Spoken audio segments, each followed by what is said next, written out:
puts a shovel in the ground to chart a new course, one that provides safety and support to our friends, family, colleagues, and neighbors. It represents the culmination of what is literally years and years of work and commitment from a group of people in our community who decided that there was a better way, that there was a transformational way to address the issue of domestic violence in our community. This is a project that will be a model not just for this community, not just for this state, but as we were talking before, in this country, for collaborative services that don't just provide temporary relief, they provide the whole spectrum of services to ensure that we break the cycle of domestic violence and abuse against children in this state, and particularly here in this community. But we can never forget that really what we're talking about here is making people have that peace in their life that all of us as human beings desperately need and desperately want. That means our commitment has to remain strong. That means groups like all the groups that are represented here today, and Sojourner and the great work it has done for so many decades continues. The cycle of violence starts in the home. And if we can intervene successfully there, if we can change attitudes and change behaviors, if we can keep people safe, if we can help them recover and make better choices in the future, if we can intervene in the lives of abusers and understand that challenge psychology, we will ultimately have an effect on the worst violence that makes our neighborhoods so vulnerable for the children growing up in them now. Unless we treat domestic violence as a public health emergency that it is, we will not change the future course. So this is a forward-looking vision.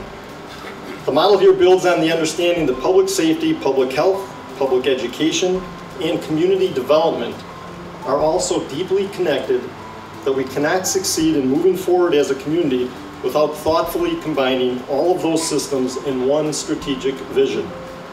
The role of Children's Hospital has been a game changer, and I believe it will be the model not just in this community, but throughout the country in the future. You're on this ground today because you want something different, something better for your community. This building that's going to be located right out here on this dirt, the Sojourner Family Peace Center, you've heard the transformation that it's going to make in the lives of our children and families. Please continue this partnership. We cannot walk this journey alone. Our community expects this of us. Our families need it. We have families in crisis who can't always help themselves, and we have to be there to help them. This is an amazing, historic day, not just in Milwaukee, but in the United States of America. There would be very few communities today that could bring together this kind of power and influence, community commitment to see this into reality. We've got to bring everybody together under one roof. If we bring everybody together under one roof, it becomes the power of we. And we are always more powerful than I, or a single agency, or a single program. When this center opens, it will be the largest, most comprehensive multi-agency model in America. So congratulations. What's happening here will send waves of change and influence across America. And it won't just be because you're doing great work at the bottom of the cliff, which is where a lot of us spend our time. It will be because you've come together and you start doing more work at the top of the cliff, where we get to before, where we get to the prevention piece, where we get to the reality of what the chief talked about, which is in America, we raise our criminals at home.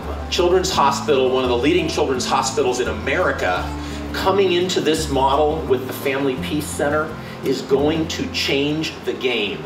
It is going to allow you to work at the top of the cliff, where we can build fences and build bridges and break that cycle. We are all here because this is not a problem with those people. This is about us. This is about how we view one another in intimate relationships. This is about how we raise our children. This is about how we support each other when we're dealing with trauma and violence and abuse in our culture and in our community. 20 years from now, we will look back on this day as a watershed event, not just in Milwaukee, not just in Wisconsin, but in the entire country, because you are doing something here that people will follow your lead on across America, bringing everybody together to do the intervention piece, and the prevention piece and change the world, you're going to set the children of this community free. And 20 years from now, you're going to have less people in prison. 20 years from now, you're going to have less children growing up into violence and abuse because you all have invested your life in this. So thank you. God bless you. You're changing the world. 7 years ago, we began to create a vision for how we could better serve women, children, and families impacted by domestic violence. We asked ourselves this simple question: can we do better? And the answer was a resounding yes. We can and we must do better for families. That simple question has had a profound impact and led us to today's ceremony. This is more than just a building. We're creating a new way of serving families and a new way of partnering to help those who've been hurt by violence in our community. Today is a new day, a new beginning to create a future without violence. We invite you to stay with us on this incredible journey, and we invite you to get engaged in making a difference. Together in partnership, we can create the future we so desperately need. In a tribute to my daughter, who read my speech last night and said, "Mom, that's boring." In a tribute to Natalie, I'll say as a board member said, "OMG, we're here." Thank you.